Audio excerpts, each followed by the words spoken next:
We continue with Chapter 8 of Mr. Popper's Penguins, and it is called Penguin's Promenade. Mr. Popper soon found that it was not so easy to take a penguin for a stroll. Captain Cook did not care at first for the idea of being put on a leash. However, Mr. Popper was firm. He tied one end of the clothesline to the penguin's fat throat and the other to his own wrist. "Ork!" said Captain Cook indignantly.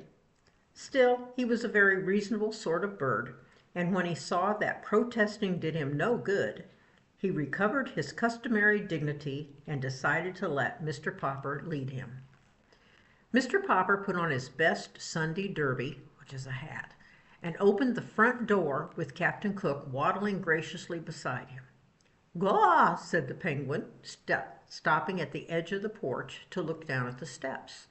Mr. Popper gave him plenty of clothesline leash. "Gook!" said Captain Cook, and raising his flippers, he leaned forward bravely and tobogganed down the steps on his stomach. Mr. Popper followed, though not in the same way. Captain Cook quickly got up on his feet again and strutted to the head of Mr. Popper, with many quick turns of his head and pleased comments on the new scene. Down Proudfoot Avenue came a neighbor of the Poppers, Mrs. Callahan, with her arms full of groceries.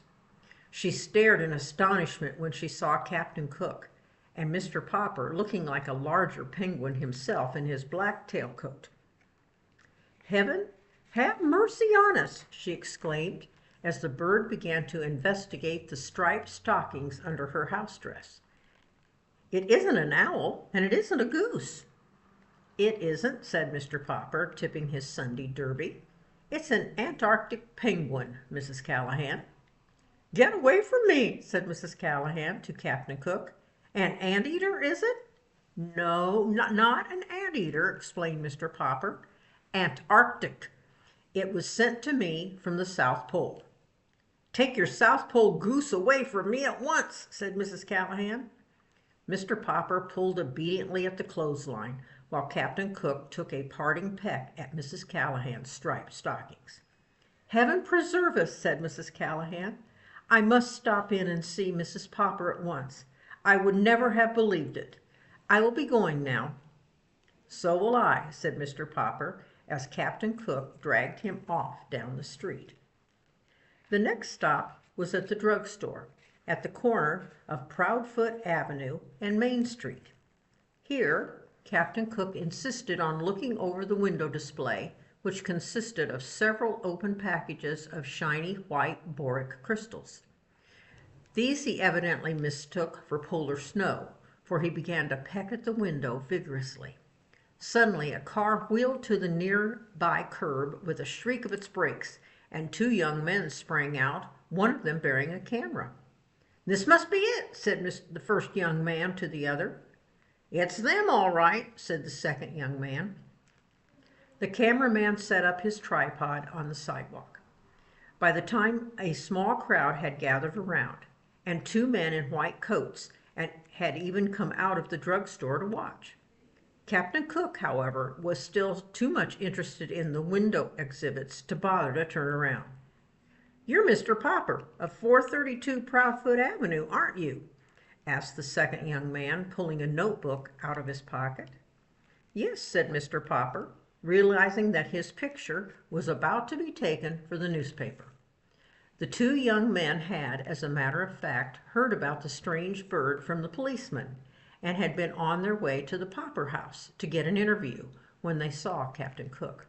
"Hey, Pelican, turn around and see the pretty birdie," said the photographer. "That's no pelican," said the other, who was a reporter. "Pelicans have a pouch in their bills." "I think it was a dodo. Only dodos are extinct. This will make an elegant picture if I can ever get her to turn around." "It's a penguin," said Mr. Popper proudly. "Its name is Captain Cook." "Gook!" said the penguin, turning around now that they were talking about him. Spying the camera tripod, he walked over and examined it. "Probably thinks it's a three-legged stork," said the photographer. "This bird of yours," said the reporter, "is it a he or a she?